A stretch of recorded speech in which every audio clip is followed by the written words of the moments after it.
It's the morning of October 9th, 2020. A Texas state trooper pulls over a car near DeKalb. The driver is a woman who's covered in blood, and in her lap is a newborn baby. The umbilical cord is still attached. The baby isn't breathing, and the woman looks up at the trooper and says she had just given birth on the side of the road, alone. Every part of that sentence is a lie. She didn't give birth. She couldn't give birth. And that baby in her lap belonged to someone else. Someone who was lying on the kitchen floor 40 minutes away. This is the case of Taylor Parker. Welcome back to the unmarked grave. I'm not gonna lie, this one is heavy. But before we talk about the woman who did this, we're going to talk about the woman that was done too, because she had a name, and she deserves to be more than a headline. Reagan Michelle Simmons Hancock was 21 years old. She lived in New Boston, Texas, a small town in the northeast corner of the state. She was a wife and a mother. Her daughter was 3 years old, and Reagan was pregnant again, 36 weeks, a little girl. They had already chosen a name, Braxlyn Sage Hancock. Her life was small, full, and ordinary. A husband, a toddler, another baby just weeks away. The kind of life nobody imagines ending in violence. And somewhere on the edge of that life was the woman who would end it. To Reagan, Taylor Parker was just someone she knew. A connection, a familiar face. Taylor had photographed Reagan's own wedding. That's how she got close. Close enough to be trusted, and close enough to be let inside. That trust is the whole tragedy of this case.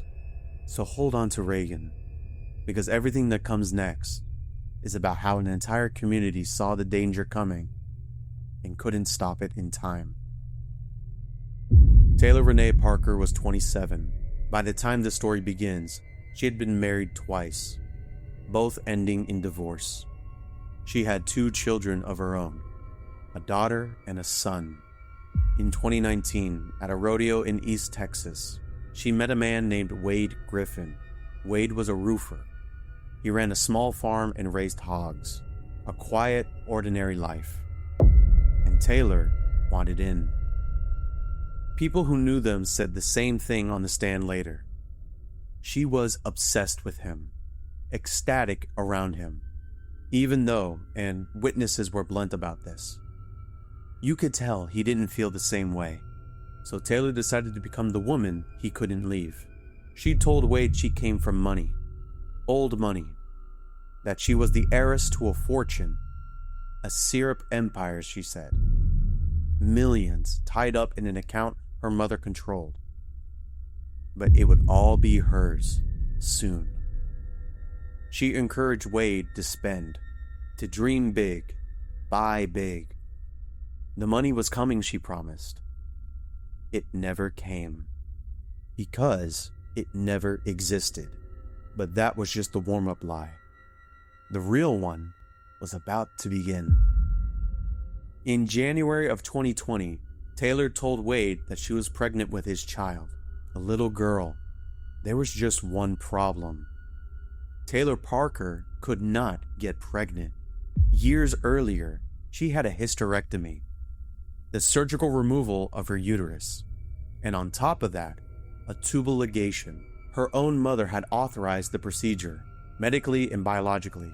It was impossible. She knew it. Her family knew it. Her doctors knew it. And she told the lie anyway. Now think about what it takes to fake a pregnancy for 9 months. 9 months in front of a man you live with. So, Taylor built it, piece by piece. She bought a silicone belly online, a prosthetic, a fake bump that grew as the months passed. She ordered customized ultrasound images, fake scans with her name on them. She set up a nursery in Wade's home. She held a gender reveal party. She did a full maternity photo shoot, and she picked out a name. She let everyone celebrate a child that was never coming. This wasn't a moment of panic. This was a project. And projects like that eventually run out of time. Here's what makes this case so devastating. It wasn't a secret. People knew and they tried. Let us start with a woman named Stephanie Ott. She'd befriended Taylor after Taylor started dating Wade. She offered to help plan the gender reveal party. She had no reason to doubt anything until Taylor sent her the paperwork. It was the gender reveal note from the clinic, confirming the baby was a girl. But Stephanie noticed something on it. The date. The report was dated November 4th, 2016. 4 years before the pregnancy was supposed to exist. So, Stephanie called her. She asked simply, "Are you sure this is the right paper?" And Taylor's answer came fast. She said she'd call her doctor. And 30 seconds later, she had an explanation ready. The lab had misprinted over 100 reports that day, she said. They'd send a new one, but the gender was right. That was the moment. From that day on, Stephanie said she knew something was off. She couldn't prove it yet, but she couldn't unsee it either. So she started pulling the thread. She reached out to people from Taylor's past, and one of them finally told her the truth, that Taylor had a hysterectomy. She couldn't have children. Stephanie confirmed it with the one person who'd know for certain, Taylor's own mother. Her answer was blunt. She said Taylor cannot have kids. She's had a hysterectomy. No, we don't have money. There is no inheritance money. There is no money at all anywhere. Stephanie had the truth in her hands. She took it to Wade, and Wade didn't want to believe his own friends and family over the woman carrying his child. The warning didn't land. It just split the people who loved him in two. Then there was Taylor's own doctor, an OBGYN named Dr. Christopher Mason. He knew Taylor couldn't be pregnant because he treated her, but he was bound by the patient privacy law. He couldn't go public, so he did the one thing he could. He warned the hospital. He told them to be ready for what's called a code pink. A code pink is an infant abduction, a baby taken that isn't yours. Months before the murder, a doctor looked at this situation and predicted exactly what kind of crime was coming. He just didn't know who the victim would be. And then there was her family. Around this time, Wade and his family started getting messages, cruel and threatening ones, telling Wade to leave Taylor, saying that she was lying, that she was dangerous. Some of them came from a person calling herself by fake names, a persona, burner numbers, fake emails. For a long time, everyone, including Wade, believed these messages came from Taylor's mother.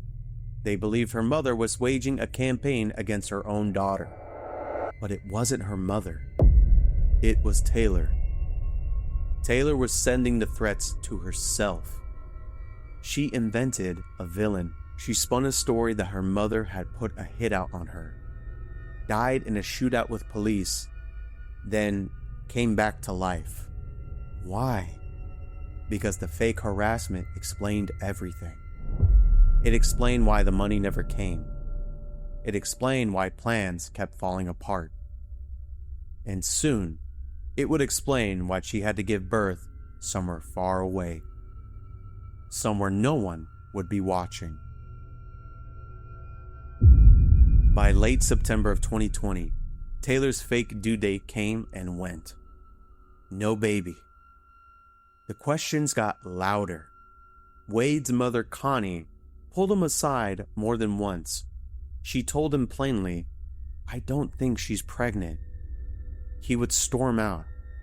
He didn't want to hear it, so Taylor set a new date. She'd be induced or have a C-section at a hospital in Texas on the morning of October 5th, two things happened. A fire broke out under Wade's house. He put it out himself with a garden hose. And that same morning, the hospital received a bomb threat. The building was evacuated. The delivery postponed. Taylor blamed both on her mother. The fire, the bomb threat, the whole chaos. All her mother, she said, still hunting her. Investigators would later believe what's almost certainly true. That Taylor set it up. The threat to the hospital was called in to buy herself more time. She told Wade it was no longer safe to deliver nearby. She'd go across state lines instead, to Oklahoma. A new hospital, a fresh start, a clean place for a baby to appear. A new date was set, October 9th. And on that same morning, Taylor arranged for Wade to be somewhere else. She set up a hog sale, $6,100 in Oklahoma, hours away. Wade drove out to make the deal. But there was no deal. It never existed. It was just distance. She needed him far away because she finally knew where the baby was going to come from. On the morning of October 9th, 2020, Taylor Parker drove to Reagan's home in New Boston. Reagan led her inside that house, and then Taylor attacked her. The medical examiner would later describe injuries from both a blade and a blunt weapon, but Reagan fought back. The evidence showed she moved through the house. She did not give up easily, but she didn't survive. Reagan Simmons Hancock was 21 years old, and then Taylor did the thing she had been building towards for 10 months. She took the baby. There is one more person I have to tell you about. Reagan's 3-year-old daughter was in the house when the crime took place. When it was over, her family members found her hiding in the back bedroom. Physically, she was unharmed, but she lost her mother that morning, and she's going to have to carry that for the rest of her life. Taylor fled towards Oklahoma, the baby in her car, and 40 minutes later, a state trooper saw a vehicle driving erratically near DeKalb. He pulled it over. He found exactly what the cold open showed you. A woman covered in blood, a newborn in her lap, a cord still attached, a baby who wasn't breathing, and a story about giving birth on the side of a road. The trooper called for help. The baby and the woman were rushed to a hospital.